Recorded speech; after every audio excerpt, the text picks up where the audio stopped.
Good morning, everyone. I am Carla, the Cosmic Crone, and it's time for the Aries New Moon Divine Feminine Astrology reading.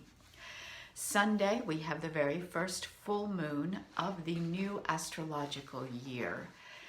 And new moon, conjunction of the sun and the moon, it is happening at 10:31 p.m. on Sunday evening, where I live in the Eastern Time Zone of the U.S. And as the first new moon, a new moon is always a portal opening and initiating sequence of the moon cycle.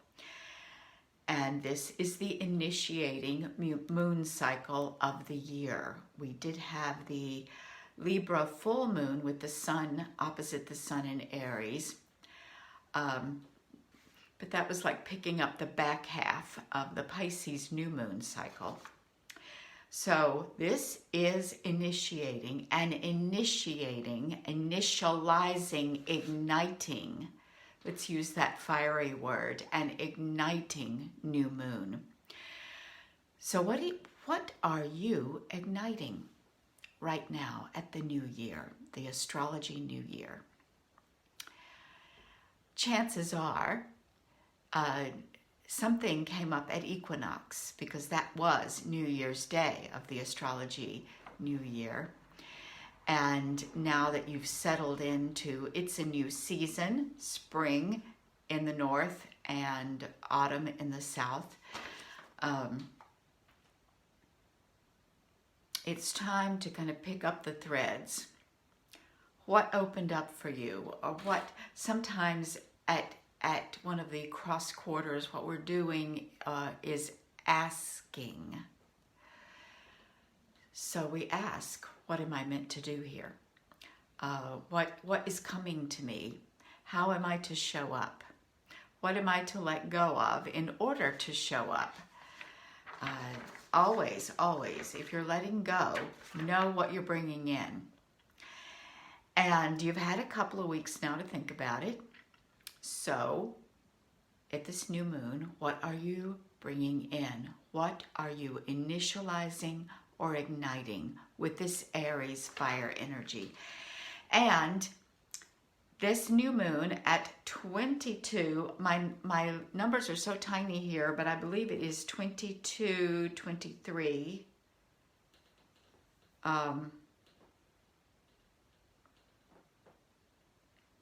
Let me see if it says actually up here. Oh, it's 22, 24, 42? Oh no, that's 22, 24. Okay, 22, 24 to 22, 25. That's where it is. There's 3 sets of numbers. Okay, excuse me. Tiny print. They don't call me Cosmic Crone for nothing. So 22, 25 is the actual degree and minute of this lunar solar conjunction. And they're communicating very closely with Mars and Psyche over in Gemini, which is another air sign and a highly intellectualized sign. So picking up fire from Mars in Gemini. It's an air sign, but you know what happens when you mix fire and air? Whoosh! So we've got a little bit of a blowtorch going. Opposite Magdalena, divine feminine energy, Mary Magdalene over again in another air sign, Aries, Libra, and then picking up even more fire energy with Juno in Sagittarius. So the divine feminine fire is alive and well in this chart. We have feminine Christ consciousness, the great teacher of the feminine who, legend has it, lived and worked at Jesus' side as he did his ministry. and carried his teachings as well as her own teachings for many years after his death. And Juno, who stands for the social justice and the greater good, the common good of support for women and children. She is the sacred marriage, the good wife, the great wife, and the initiated mother who turns her attention to what is good and healthy for the women and children. She's in Sagittarius, and she is opposite Mars and Psyche, trine this new moon, and communicating also with Magdalena and Haumea. So this, I want you to just feel and imagine this blend of air and fire, and feel that heating up. You are called to something right now. We as a planet are called to something. We are called to show up on behalf of what is good for the earth and what is good for mothers and children of all species. Human beings, yes, definitely. Human beings all around the world, of every nationality, culture, background, and the earth that sustains us, all of the mothers and children of all the species. So this new moon, and it's further emphasized by the fact that this new moon is part of a quadruple conjunction in the last third of Aries, sitting together, the new moon and full moon at 22-25, Ceres, Mother Earth herself, Demeter, the grain goddess, the one who nourishes us. She is moving into a conjunction. The moon and the sun have just passed over her, and she is still very close to this new moon. And Venus and Aries. Venus is at 26. She has passed her conjunction with the sun, and will soon, in another few weeks, in the course of this moon cycle, she will become an evening star. I am looking forward to that very much. I've missed her. She's been in a long exterior conjunction with the sun, not visible to our eyes, and she is a great companion to me, and I'm grateful that she's not the morning star right now, because she wakes me up at 2 or 3 o'clock in the morning when she's the morning star. I have to go out and hang out with her. Now she will tuck me in at night.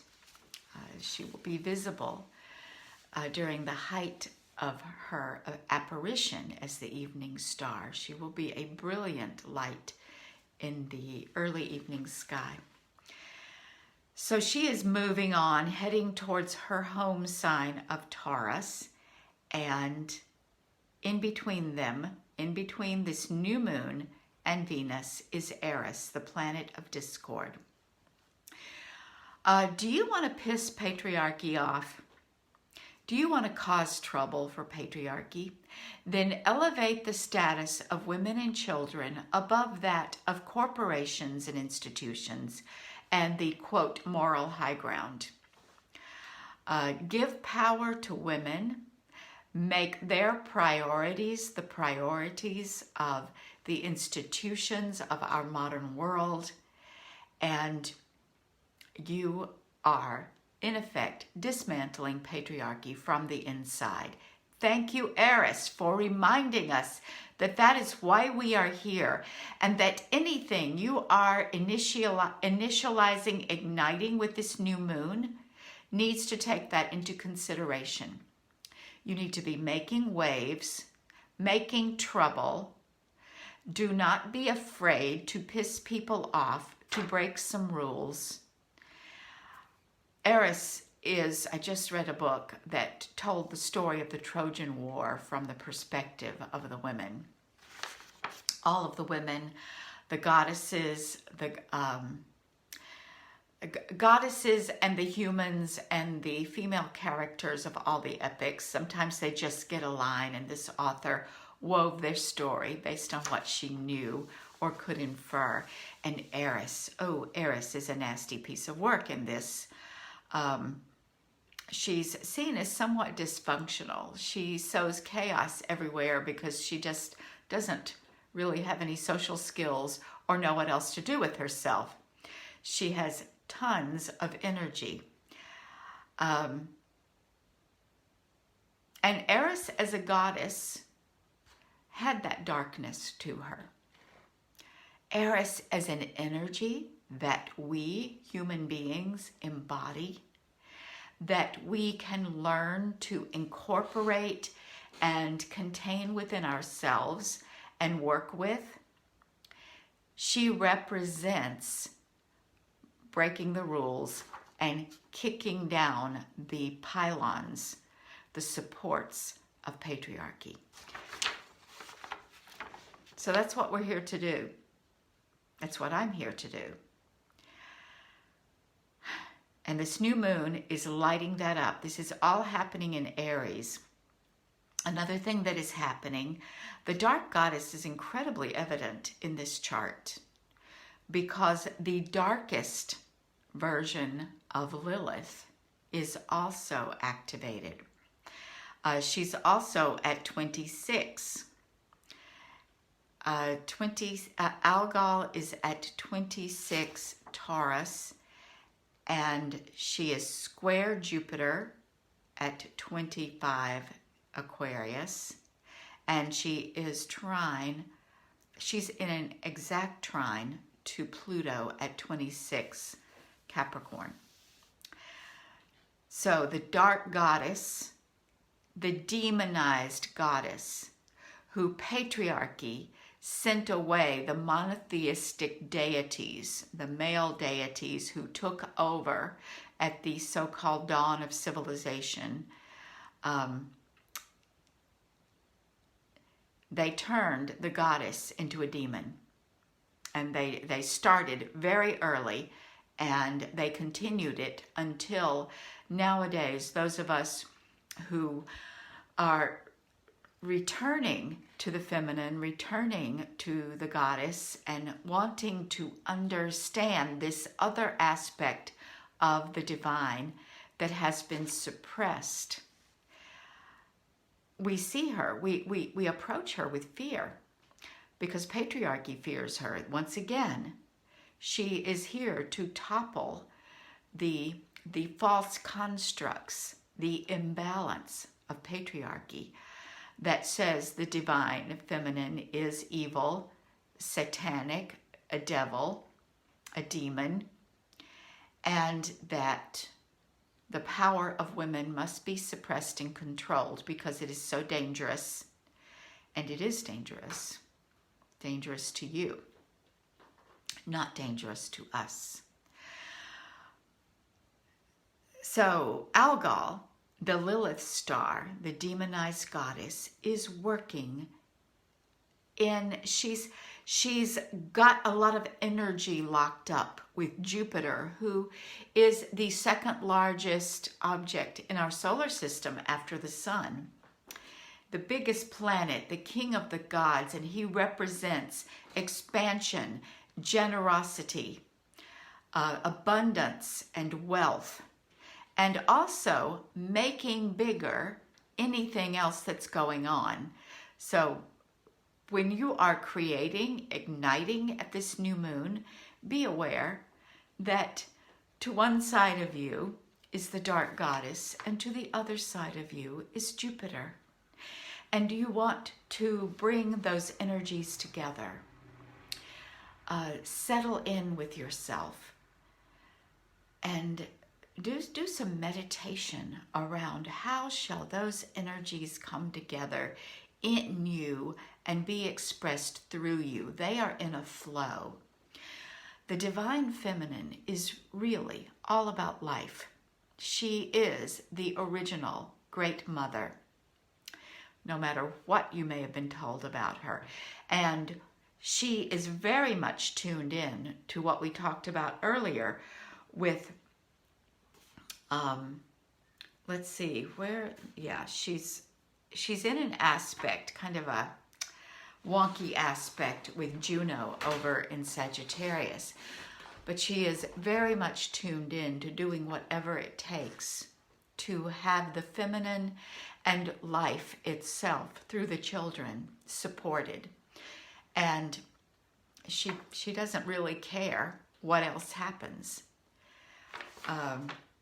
So as you make your offerings at the new moon, acknowledging the dark goddess, acknowledging how she would work with you, how she would reach in and touch your wounded, frightened, shadowy places and extract their power, help you bring forth the power of what has been repressed and suppressed inside of you.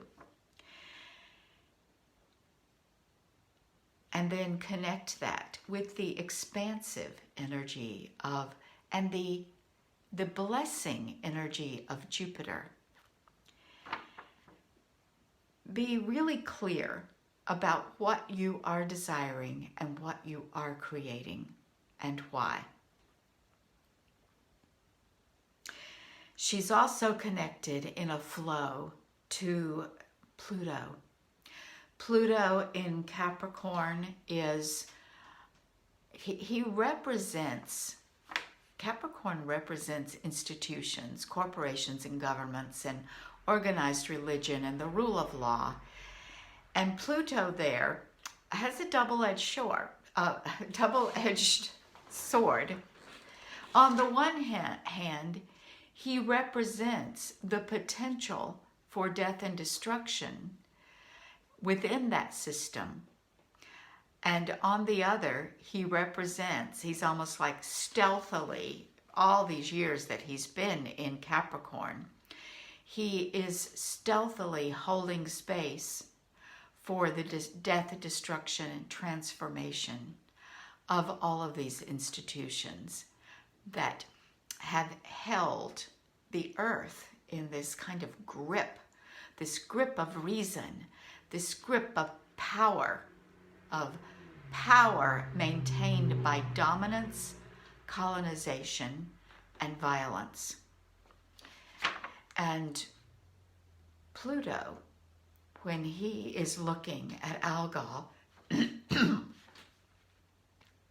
he sees her there as the dark goddess, he is aware that she has many avatars, including his bride Persephone. She's known as the Lilith star, the Eye of Medusa. She is a star who's always sitting there at 26, 25, 26. She moves like a half a degree in a lifetime, moving very slowly through Taurus. So when he looks at her, he sees the one who in many ways is a reaper.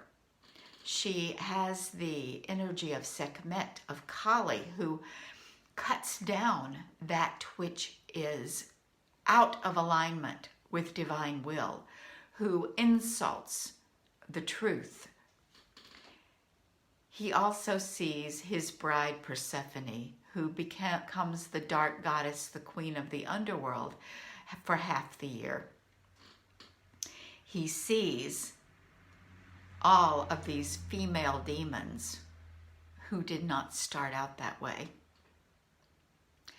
And he works in partnership with them. He knows that everybody has the work of the highest good, transformation, growth, and change. Change is the constant. Change is always happening. It is built into the cycle of life and death. Pluto has a role to play in that. Very important role. He is square Venus. Pluto square Venus, it's almost like defiance. He's saying the only reason you are beautiful, the only reason you are the queen of heaven, the goddess of light, love, sexuality, feminine power in all of its light forms. The only reason you have any power as the great light that you are is because I am the king of the underworld, because I rule the dark regions of the soul. I bring death. So they are in a square, and as you are, he is square the new moon, this quadruple conjunction of Ceres, Venus, actually it's 5, quintuple conjunction, Ceres, new moon, sun, Venus, Aries. He is saying, whatever you do at this new moon, whatever you are igniting is going to change you. Are you willing? Are you ready? Are you able? Will you take that step?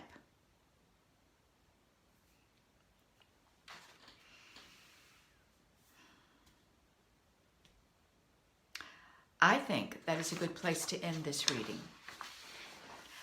I invite you to go deep, to go deep. It may feel like springtime. It may feel like up here where I'm living, the grass and the flowers are beginning to burst forth. Spring comes late here in Maine, but everything's getting ready to bloom. The buds are swelling. The worms are starting to move in the thawed out soil, and down in the southern hemisphere, the fruit is coming. It's time for harvest. So